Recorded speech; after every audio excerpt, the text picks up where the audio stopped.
मेरे अजीज़, कैसे हैं आप? कुर्बानी का गोश्त किस किस को नहीं देना चाहिए।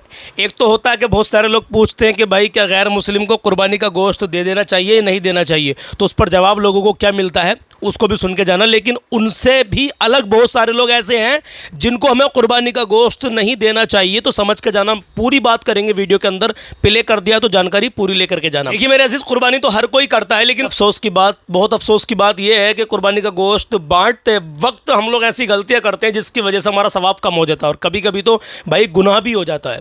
तो सुन के जाएंगे ना इंशाल्लाह, कहें इंशाल्लाह। तो वीडियो को आखिर तक देखना और आखिर में एक ऐसी गलती बताऊंगा जो 90% लोग करते हैं मेरे अजीज़। तो आइए नंबर 1 मैं आपको बताता हूँ कुर्बानी का गोश्त किस किस को नहीं देना चाहिए। तो नंबर 1 सुनिए। नंबर 1, कसाई की मेहनताना में गोश्त देना जायज़ नहीं है। मतलब बहुत से लोग क्या करते हैं कि कुर्बानी के बाद कसाई से कहते हैं कि भाई पैसे नहीं, गोश्त ले जाओ। समझते हैं ना बात? बहुत से लोग कसाई से कहते हैं कि भाई पैसे नहीं, आपका मेला करा आपने, कुर्बानी ज़िबा क्या है जानवर, तो आप गोश्त ले जाओ उसके बदले में। ये जायज़ नहीं है, क्योंकि हदीस शरीफ में आता है मेरे अजीज़ कि नबी पाक सल्लल्लाहु अलैहि वसल्लम ने कुर्बानी की खाल और गोश्त कसाई की मजदूरी में देने से मना फरमाया। हाँ, सही बुखारी शरीफ की हदीस। अगर हाँ आप पहले मजदूरी पैसे तय कर लें उससे, कसाई से, उसके बाद में अपनी खुशी से गोश्त उसको गिफ्ट करना चाहते हैं तो उसकी इजाज़त है। लेकिन आपने उससे ज़िबा करवा लिया पूरा जानवर, उसके बाद में आप उसकी मजदूरी के बदले में उसको गोश्त उठाकर दे दें तो वो जायज़ नहीं है। तो इस हालत में आप कसाई को गोश्त नहीं दे सकते मेरे अजीज़। आप नंबर 2 सुन के जाएं। नंबर 2, ये ऐसे गैर मुस्लिम को गोश्त ना दें जो इस्लाम और मुसलमान से दुश्मनी रखता हो।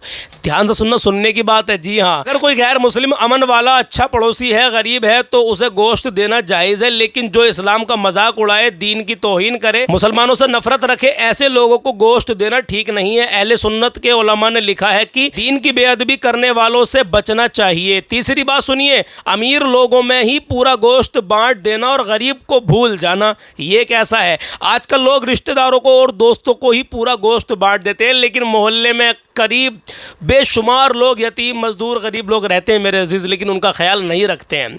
आगे लिखते हैं कि हदीस शरीफ में गरीबों का खास ख्याल रखने की तालीम दी गई है, तो कोशिश करके गोश्त का हिस्सा गरीब तक ज़रूर पहुँचाएं मेरे अजीज़, ज़रूर पहुँचाएं गरीबों तक।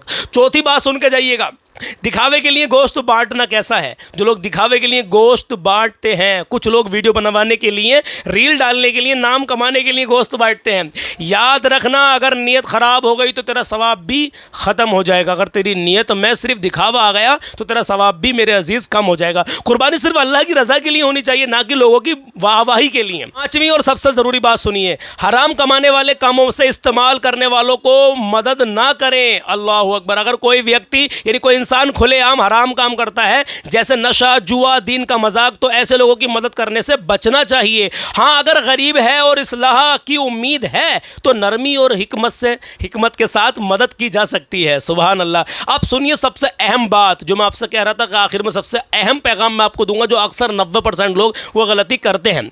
कुर्बानी का गोश्त बांटने में तकब्बुर नहीं होना चाहिए। कुछ लोग गरीब को ऐसे देते हैं जैसे एहसान कर रहे हो। अल्लाह अकबर। हाँ, याद रखिए, जिसे आप गोश्त दे रहे हैं हो सकता है अल्लाह के यहाँ उसका मकाम आपसे ज्यादा हो। कुरान का पैगाम कि अल्लाह तक तुम्हारा ना गोश्त पहुंचता है और ना उसका खून, बल्कि तुम्हारा तकवा पहुंचता है मेरे अजीज। जी हाँ मेरे अजीज, हमने जाना कि कुर्बानी का गोश्त हमें किस किस को देना चाहिए, किस किस को नहीं देना चाहिए। सबसे अहम पैगाम यह था कि तकब्बुर नहीं होना चाहिए गोश्त बांटते वक्त। आपकी नीयत, आपका जो कुर्बानी का जानवर है उसका खून या उसका गोश्त तो अल्लाह तक नहीं पहुंचता, आपका तकवा पहुंचता है मेरे अजीज। सबसे अहम पैगाम है ये। तो दिखावा बिल्कुल भी ना हो, तकब्बुर बिल्कुल भी ना हो कुर्बानी के मामले में मेरे अजीज। तो आज की वीडियो में हमने जाना कि कुर्बानी का गोश्त हमें किस किस को नहीं देना चाहिए। आपको ये पैगाम कैसा लगा? मैंने मुकम्मल कोशिश की आपको समझाने की, बताने की, तो मुझे कमेंट बॉक्स में एक बार जरूर बताना मेरे अजीज, और प्यारा सा लाइक कर देना। पैगाम अच्छा लगा हो तो अपने दोस्तों को, अपने भाइयों को, अपने रिश्तेदारों को, अपने अहबाबों को आगे पहुंचाइए। अभी के अभी वीडियो को शेयर कर दीजिए। फेसबुक पर देखा हो तो फॉलो कर लें हमें, और यूट्यूब पर देखा हो तो सब्सक्राइब कर लीजिए। अल्लाह हाफिज।